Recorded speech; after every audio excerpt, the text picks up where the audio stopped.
Yes, class 10 part 5 प्रश्नावली 5.1 समांतर श्रेणी यानी समांतर श्रेणी अर्थमेटिक प्रोग्रेशन यानी इसको हम एपी भी बोलते हैं।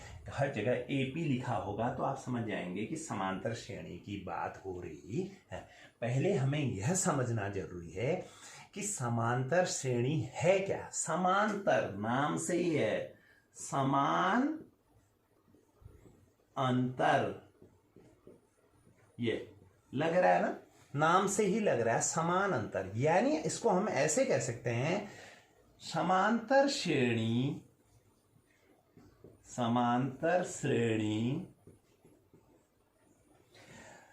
संख्याओं की एक ऐसी सूची है। किसकी? संख्याओं की एक ऐसी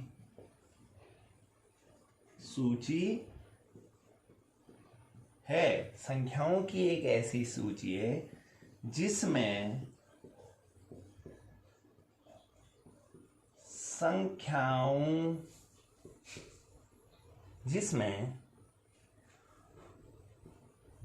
मैं निश्चित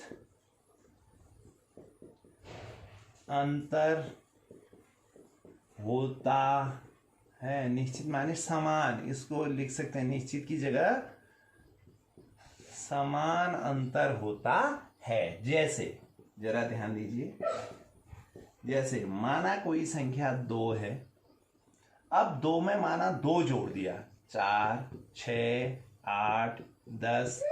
अब इसमें देखिए दोनों संख्याओं के बीच में अंतर क्या है? समान है। 2 में 2 जोड़िए तो 4, 4 में 2 जोड़िए 6, 6 में 2 जोड़िए 8, 8 में 2 जोड़िए 10। इसका अर्थ ये है कि इनके बीच का अंतर समान है। तो ऐसी संख्या, ऐसी श्रेणी क्या कहलाएगी? समांतर श्रेणी कहलाएगी, एपी कहलाएगी, अर्थमेटिक प्रोग्रेशन। आपने देखा सीढ़ी, कभी ऐसी सीढ़ी देखी कि एक पाया यहां, एक यहां, फिर एक यहां, एक यहां, फिर एक यहां? ऐसा कभी देखा? नहीं, नेवर।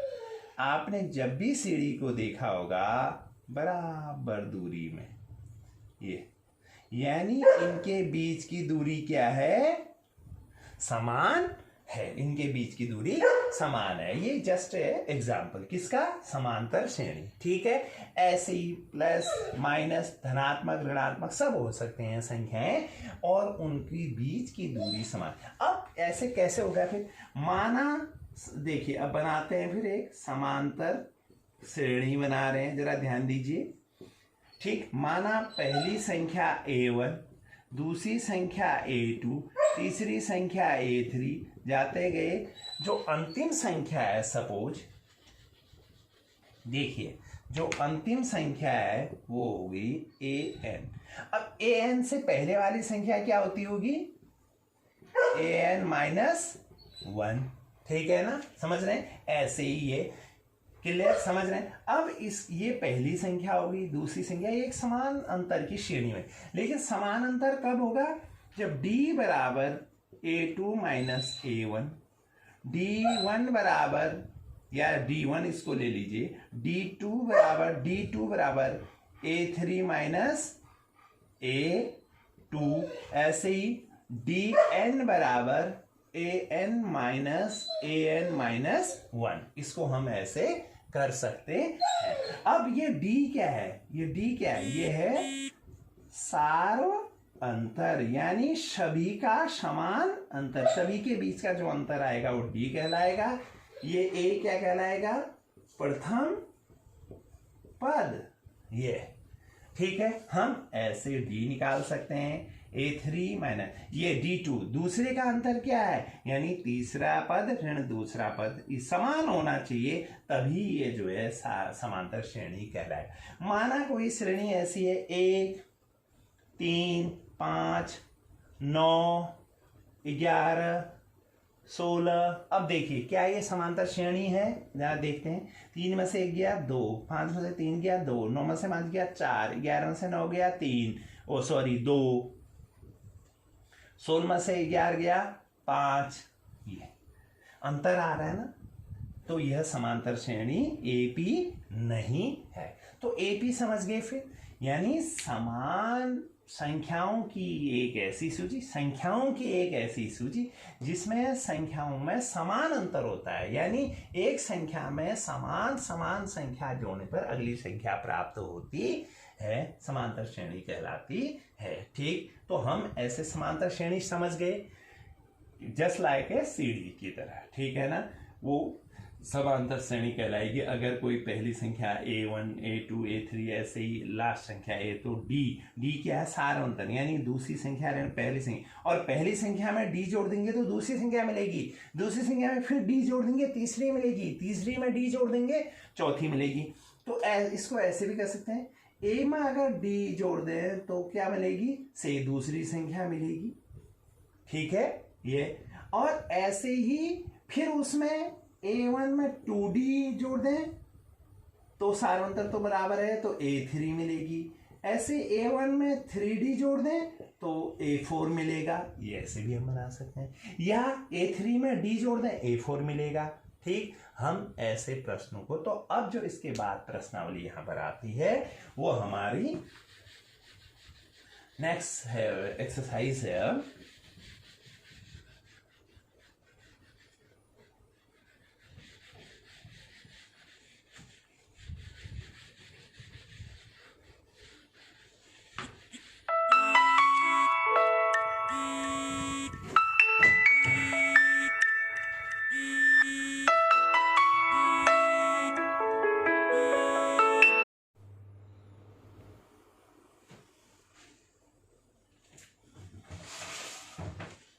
यस, अब हम प्रश्नावली कक्षा 10 चैप्टर 5 और एक्सरसाइज 5.1 समांतर श्रेणी एपी अर्थमेटिक प्रोग्रेशन पर क्वेश्चनों को बनाएंगे। ठीक है, इसका जो पहला प्रश्न नंबर 1 है, वो कह रहा है कि हमने एक प्रश्न दिया है, इसके आधार पर श्रेणी बनाइए, यानी समांतर श्रेणी बनाइए।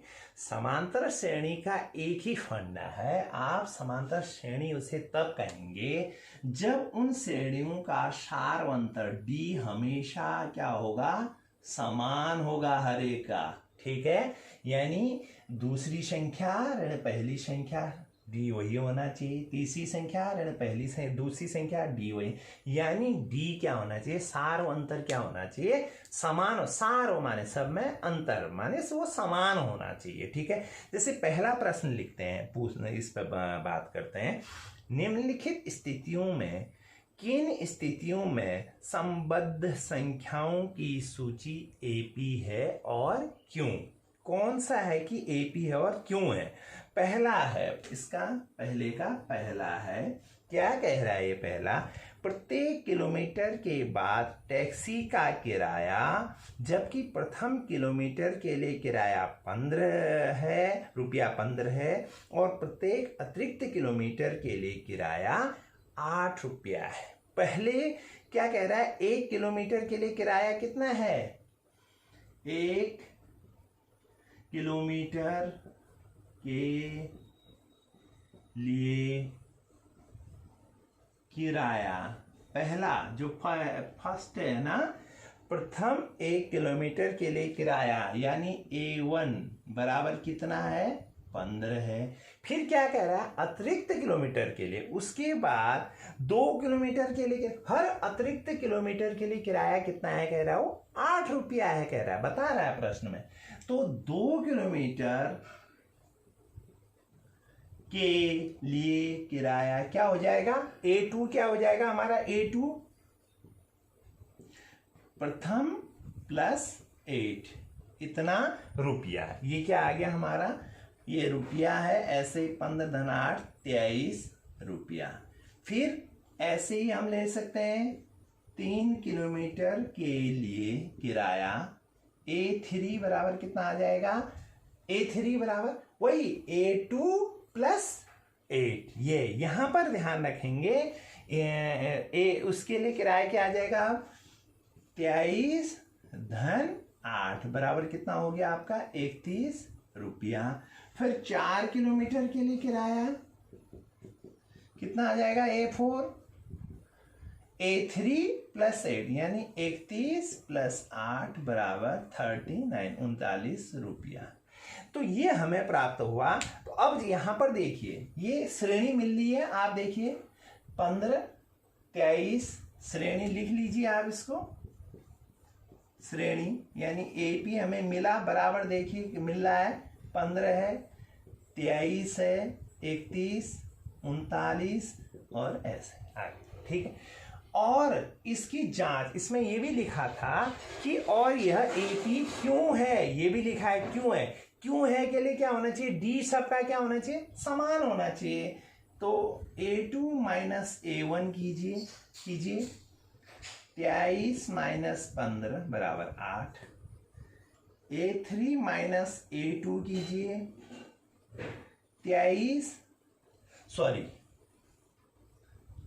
31 माइनस 23 8।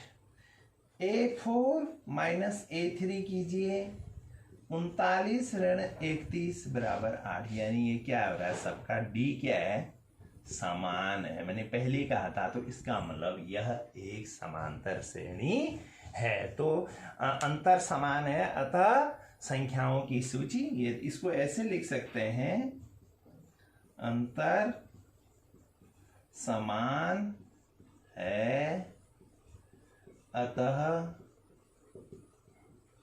संख्याओं की सूची एपी है, अर्थमेटिक प्रोग्रेशन है, यानी यह क्या है, समांतर श्रेणी है। क्लियर, हम बात कर रहे हैं किसकी, समांतर श्रेणी, इसकी बात कर रहे हैं। ठीक है, समझ में आ रहा है। इसी के बाद नेक्स्ट एक और क्वेश्चन बनाते हैं। याद रखिए इसमें डी क्या होना चाहिए, हमेशा समान होना चाहिए संख्याओं का। उसके बाद जो श्रेणी बनती है वह आपकी समांतर श्रेणी कहलाएगी। इसी का एक करते हैं, इसका थर्ड बनाते हैं। देखिए तीसरा है, प्रत्येक मीटर की खुदाई के बाद कुआं खोदने में आई लागत, जबकि प्रथम मीटर खुदाई की लागत 150 रुपया है। बाद में प्रत्येक मीटर की खुदाई की लागत 50 रुपया बढ़ती जाती है। सेम है एकदम। 1 मीटर की खुदाई की लागत, 1 मीटर की खुदाई की लागत कितनी है, 150 मीटर। तो 2 मीटर की खुदाई की लागत कितनी हो जाएगी, A1 अगर इतना है तो A2 कितना हो जाएगा, A1 प्लस हर अतिरिक्त में कितना है, 50 रुपया बराबर 150 धन 50 बराबर 200 मीटर नहीं बल्कि रुपया। ठीक, ऐसी 3 मीटर की खुदाई की लागत A3 A2 प्लस 50 कितना आया, A2 200 प्लस 50 बराबर 250 रुपया। फिर ऐसे 4 मीटर की खुदाई की लागत A4 बराबर A3 प्लस 50 बराबर 250 धन 50 बराबर 300 रुपया। तो इसकी जो श्रेणी है देखते हैं वो क्या है, 150 200 250 300 बन नहीं है। तो ये क्या है, एपी है नहीं है, है नहीं है। इसको कैसे पता करते हैं, जांच करते हैं A2 माइनस A1 से। A2 कितना है, 200 माइनस 150 बराबर 50। A3 माइनस A2 250 ऋण 200 बराबर 50। A4 माइनस A3 300 ऋण 250 बराबर 50। यस, D क्या है आपका, हर बार समान है। D अगर समान है इसका मतलब यह क्या है, A AP है। यह श्रेणी क्या है, यह श्रेणी हमारी क्या है? समांतर श्रेणी यानी एपी है। बस यस, ये एपी है। ठीक, ऐसे ही हम इन सवालों को बनाएंगे। अब नेक्स्ट सेकेंड क्वेश्चन है इसी का, प्रश्न नंबर 1 है, इसको बनाएंगे आप। अब इसका सेकेंड है,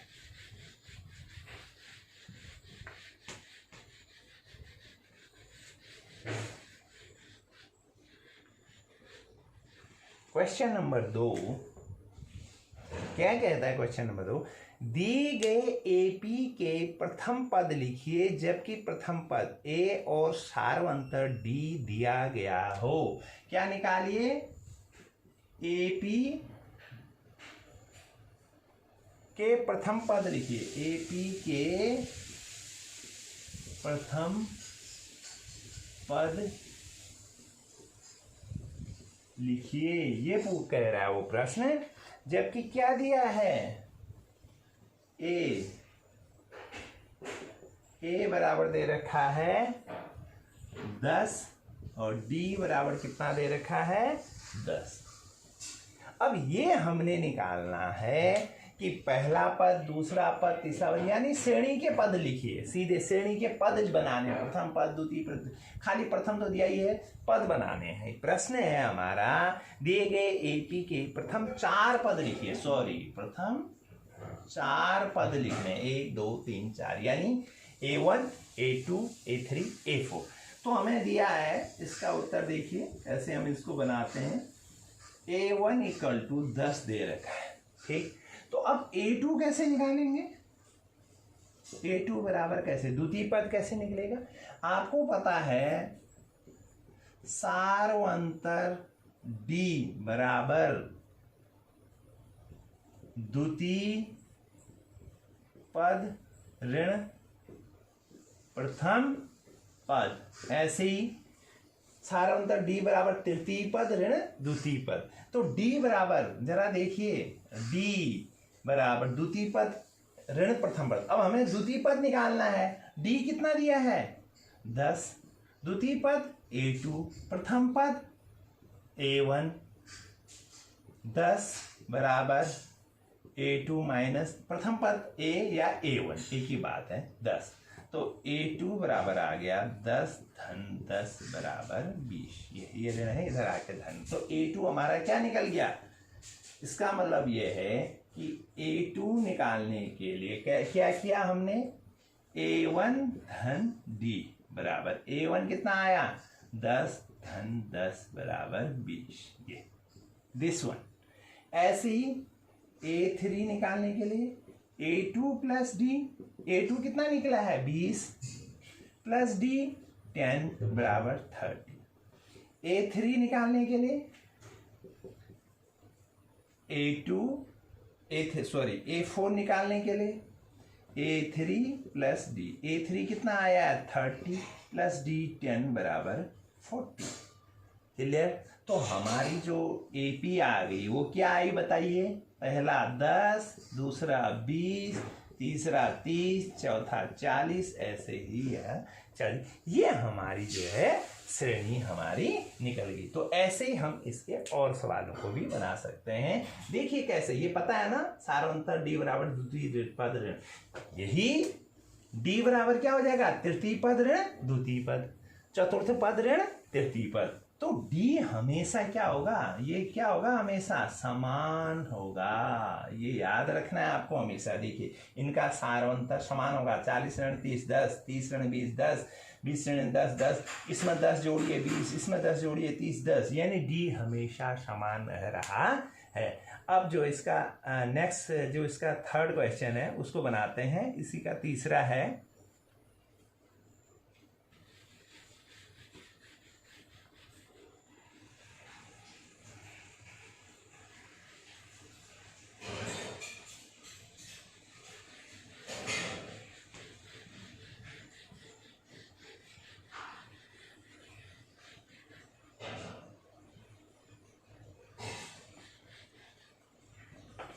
अब इसके थर्ड क्वेश्चन में जाइए। क्या कह रहा है थर्ड क्वेश्चन? निम्नलिखित में से प्रत्येक एपी के लिए प्रथम पद तथा सार्व अंतर लिखिए।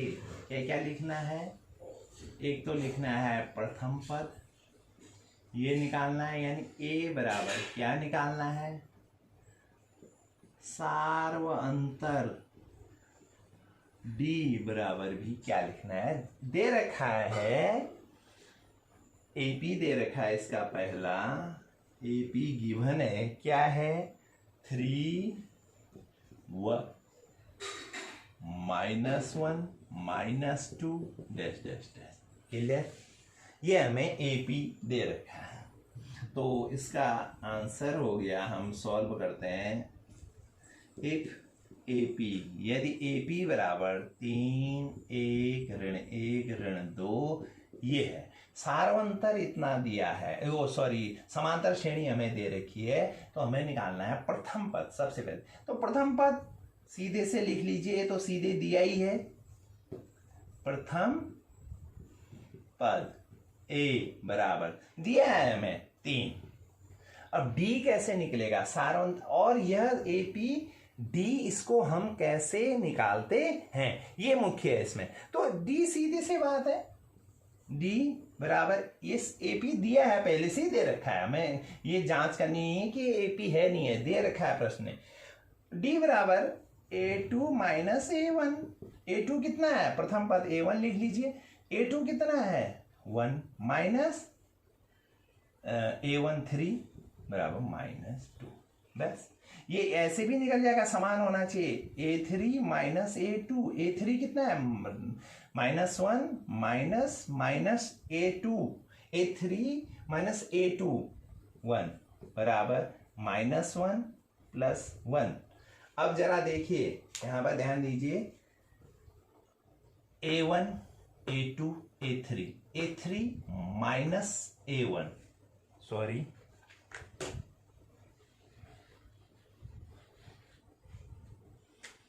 a3 minus a1 a2 a3 a4, a3 minus a1 -2।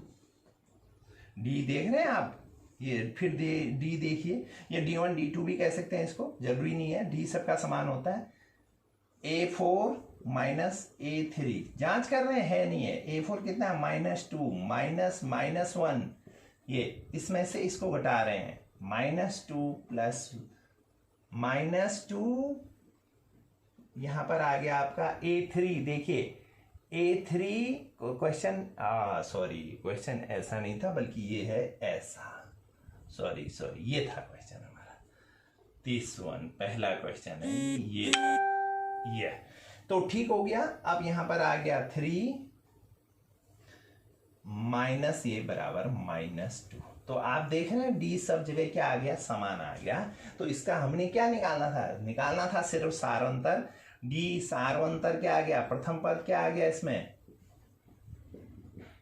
a1 कितना आ गया बेटा? 3, और सार्वंतर डी बराबर कितना आ गया? -2। बस यही हमें इस प्रश्न में निकालना है, कुछ नहीं करना है आपने, सिर्फ ये देखना है, पहले श्रेणी लिखनी है, प्रथम पद लिखना है, डी निकालना है, द्वितीय पद ऋण प्रथम पद। इसी का एक और बना लेते हैं, इसी का